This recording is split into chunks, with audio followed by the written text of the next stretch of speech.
The Last of Us series shows its viewers and players many different stories of how people are surviving during the Cordyceps pandemic.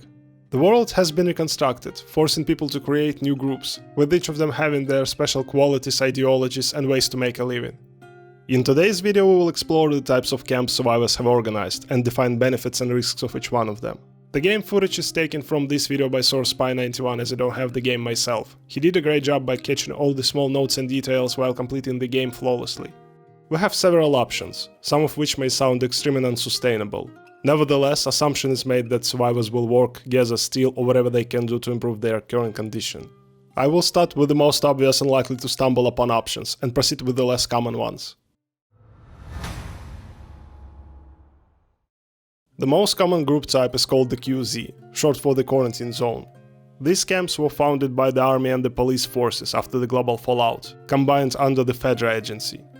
Their territories are heavily packed with armed forces to gain control over the infected appearances and the civilians' riots. This is the most populated faction, as they were the official areas to evacuate to. After the pandemic started, the government placed and translated announcements to get people to them. Their political structure follows a strict army-like hierarchy. You join their forces, work and train with them, and after you gain some success in completing their orders you get promoted to higher ranks. With them, you get the main comforts available in this situation. Warm apartments, best food and safety from going into the danger zones. Getting to the top is only available to the most loyal and closest to the top of the camp though, so chances are slim and unfair. On the other hand, lower rank and civilian life is not great. Food, medical supplies and ammunition are in a shortage for a larger portion of the group. Most civilians are participating in work duties, like cooking, cleaning sewers and other daily jobs. Those are paid by the food ration tickets. Survival in those camps is tied to your charisma and resourcefulness. Being good at finding the right people is a key to gaining a safer and more favorable conditions. A lot of the trading activity goes silent under the radar of the government. Multiples are trying to leave the camps, mostly for gathering and smuggling resources. Once you get in, it's hard to leave the QZ. The only way to sneak behind the walls is through the tunnels, without being noticed by the Fedra patrols. That said, it's harder to live in larger groups, making it more dangerous to navigate through the infected city. With all its downsides, people are still regretting not joining them. Fireflies is an idea-centric group.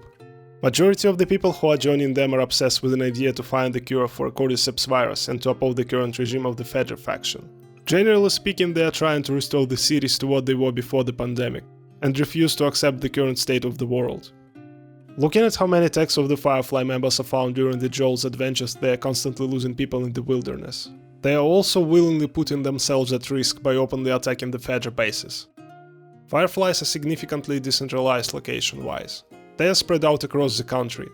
They follow the orders given by their headquarters. Many Firefly members are living among other groups and reliant on their resources. Meanwhile, they are trying to hire survivors into their troops.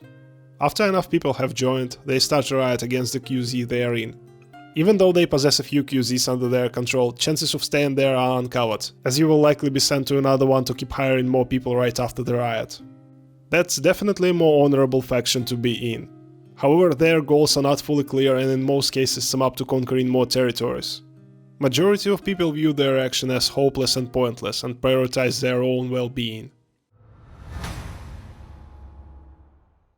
When Fireflies start a riot in the Quarantine Zone, many of the people who are joining are not members of their faction. This might fire back at Fireflies, and people can overwhelm them and gain independent control in the QZ, making Fireflies flee from the area.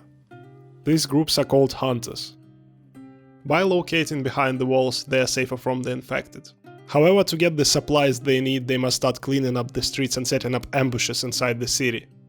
People who come unprepared to their area are an easy target to catch and get their loot. It is safer but requires patience and luck. If the ambush is unsuccessful, they lock up the city and start the search for so-called tourists. The best case scenario is to catch Fedra troops. It is a high-risk, high-reward prey. They are armed and might have some military-grade vehicles with them. Another loot tactic involves raiding nearby suburbs and towns. Uncommonly, hunters do interfere with other groups of people and the infected, which leads to extra casualties. Those groups do not allow any kids in them, as they do not contribute to their stack. Originally formed from Fireflies and QZ refugees, Outcasts prefer to develop pre-pandemic values. Their ideology is to be highly self-sustained. The group is mainly located way outside the cities. Their location allowed them to gain significant perks, planting crops and breeding livestock. It is both a sustainable food source and allow them to get transport in the form of horses. Sustainability also gives them an ability to live as a larger group, and even to start families with kids. They do not attack other factions, unless they are forced to do it. However, accidents happen and they might be attacked by other more aggressive groups. This autonomy they have formed does not come without disadvantages. Being far from the cities leaves them less option for gathering supplies, and this is where their horses come in help. They can easily travel larger distances to towns and cities, but with them they instantly become a sweet target for ambushes I mentioned before. This one seems strikingly ridiculous at first, but makes sense when you think it through. The idea is to barricade and prepare part of a small town or village, so it can be defended from both the infected and the bandits. But there are plenty of complexities to it. The territory should have some prerequisites first. You should have some resources like barbed wires and metal fences to surround the area. Also, and probably the hardest part, it should be connected to the electric grid, or at least you should have a diesel generator. Second option requires even more resources together to run the territory, besides already hard to find food, ammunition and medical supplies. This style of living also includes setting up traps. A lot of traps. They aimed both at the infected as well as people, like raiders. Also, warning signs do a good job against people who do not want any encounters, but want to scavenge the area. This allows them to know that it has been trapped and mostly has been looted already. These types of camps consist of 1 to 3 people.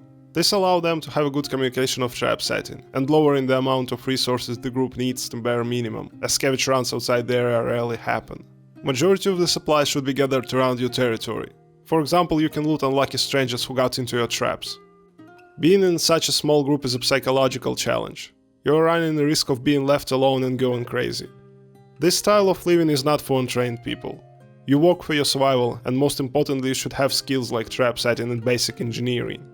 As a reward, you will get a nice area you can properly defend and have a huge advantage on. The whole concept of this one is to hide inside the sewer tunnels. In case you can clear them from the infected, you can have a 1 or 2-way exit, which is easier to trap. This might as well become a main disadvantage though. You cannot simply leave the path flooded by the infected if they come by. You have to clear it. This gets extra risky in case a large group of the infected will navigate near your location. You would be trapped there with limited resources and will probably starve to death. Don't know about you, but to me this sounds like an awful ending. Also, this one is even more challenging psychologically than setting up trap-alike camp. Basic fears of darkness and locked areas will be hunting you all the time. You have to somehow keep your place dry, as a lot of supplies expiration date can be significantly reduced in such a wet place. I would consider this one more of a temporary option, but some people can stay in sewers for quite some time, it seems like. In the game there is a note stating that some guy named Ish was traveling on the boat. It's unclear how long did he last out there in the sea all by himself, but it looks like he did it for some months at least. This is definitely one of the safest temporary options you can possibly imagine. Unless a storm or other less friendly sailors come near you, you are protected from main dangers out there. The main problem is to resupply yourself. You can try fishing and setting up rain catchers to at least get some drinking water. If you have a map with port locations, you can probably try to loot them and prolong your journey. In case you have no seasickness problems and have somebody on board with you, this option is supreme to any other. Now let's build a sample survival plan prioritizing each camp I would go for. The best option is to be a part of an outcast camp. It can give you plenty of time to get acclimated to new conditions, without forcing you to dive into life-dependent fights. Secondly, the boat escape. It struggles to prove its longevity, but at least you will be far from the dangers. Next one in my opinion should be QZ. No matter what you prefer to do later on, it is a starting point to get to know people who will later accompany you in the wilderness or will be your partners inside the Firefly faction. Speaking of Fireflies, this is the next option I would go for. Still a relatively safe group to be in, but less consistent and unpredictable. At least you will have some people around you. In case all of these are unachievable, the next option I would go for is a Trapper-style camp. But only if I am not alone.